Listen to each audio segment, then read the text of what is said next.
Due to the graphic nature of this program, listener discretion is advised.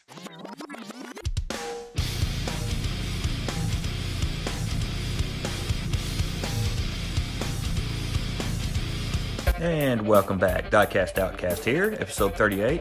Can you paint a diecast car with printer ink? Well, we're about to find out. I've been playing around with making my own different candies. If you haven't been paying attention, you can go back and watch some of my other videos. Today I grabbed this Porsche 944. It's a brand new casting. Just grab something to experiment with. I plan on doing a whole lot more experimenting with paints and other things. So if you have something in mind that you think that I should try, send me a message, send me a comment, let me know. I know what you guys are thinking, printer ink's pretty expensive. Well, it is if you're looking for printer ink for your particular printer, but every time I go to a thrift store or a garage sale, I always find printer ink, the cyan, blue, the magenta, the yellow, dirt cheap. That's a stethoscope in there. There's a lot of different rumors floating around on why that was in the back of the car, but from what I gathered, the designer that designed this particular car had cancer and his doctor drove a Porsche 944, so this was kind of a tribute to him.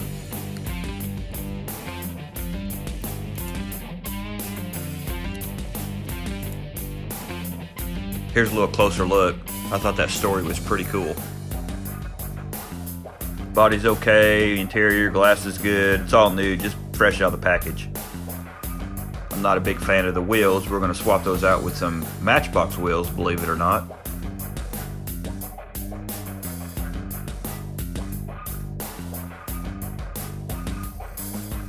We're going to drill out the post, and then we're going to tap it with the 256 tap.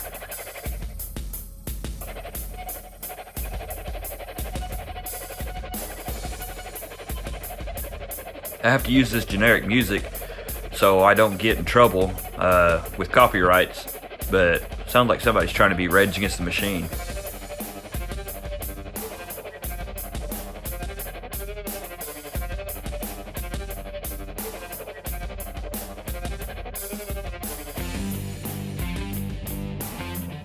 Using my Phillips head 256 screws.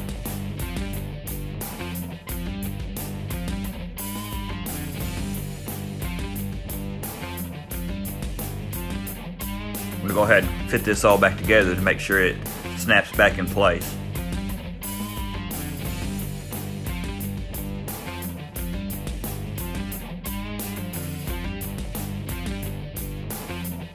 Now we're going to drop the body into some citrus strip. This was actually an error car from the factory. It had chips in it still in the package. I would have kept it, but that's not that big of a deal to me. Seems like people would rather fight about it online than anything else.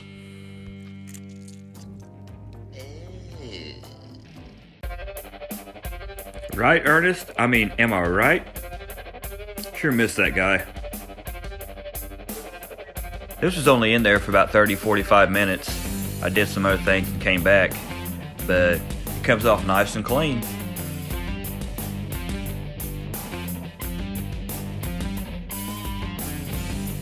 Rinse it under some warm water and a brush wire brush. Then I smoothed out those scratches with a Scotch-Brite pad.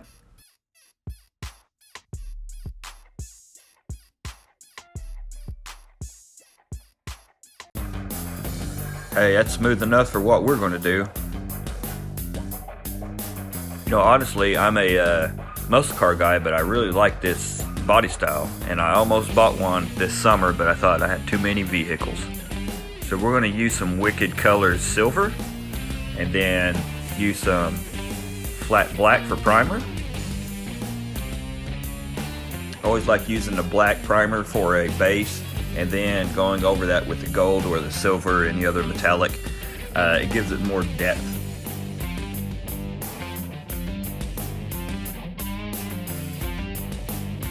few squirts of silver and a couple drops of the Createx reducer. They say that you want the consistency of 2% milk, so that's what I try to do. And here's what it looked like after it came out of paint.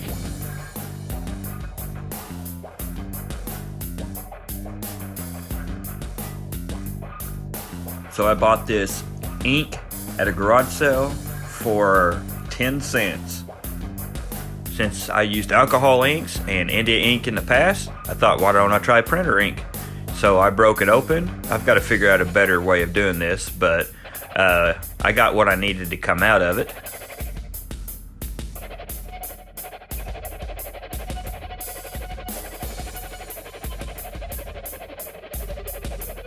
So with the ink, I added 2K urethane clear because, like I've said in the past, all candy or Spectraflame paint is tinted clear coat that you put over a sparkly base.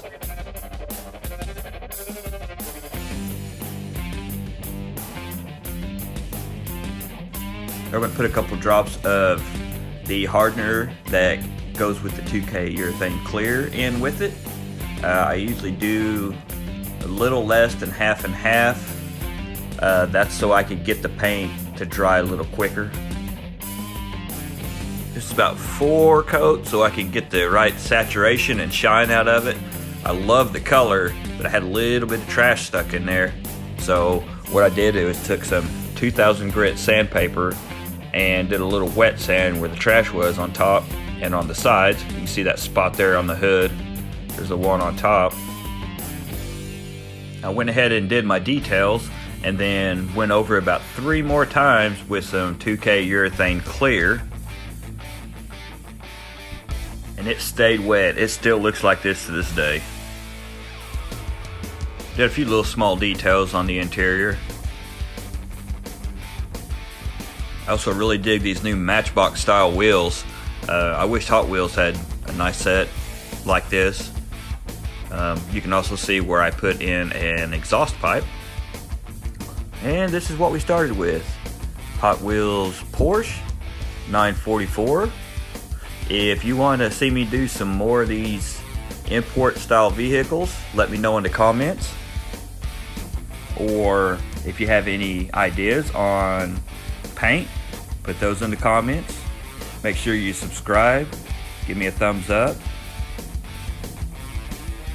You know, I really like the challenge of being able to make these custom paints and do it as budget friendly as we can.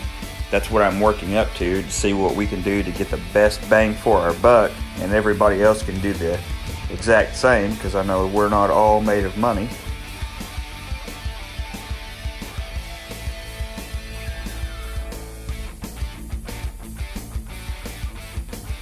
And here it is, our printer ink paint job.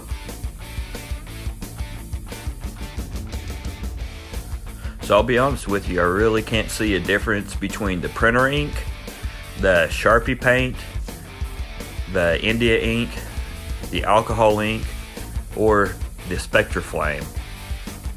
They all look really close to the same. It just depends on what you prefer to do and what your skill set is.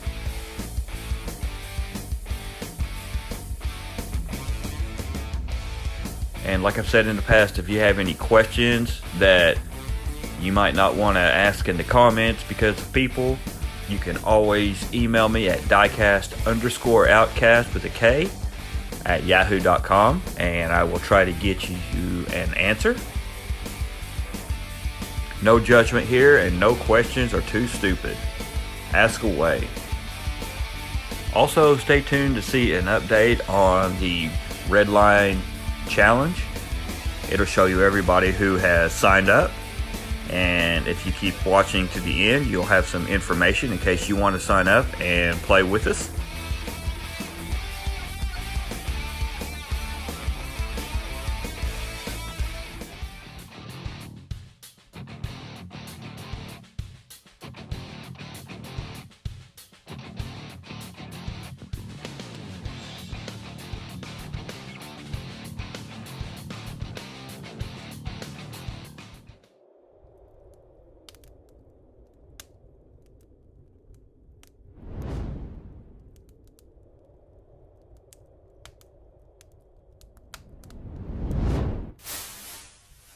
They're the fastest metal cars you've ever seen. Mattel's new Hot Wheels. Collect them by themselves or get them in wild new action sets, like the drag race action set, the stunt action set, the Hot Curves race action set. Get Mattel's new Hot Wheels, the fastest metal cars you've ever seen.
Hope you're ready for the next episode. Hey.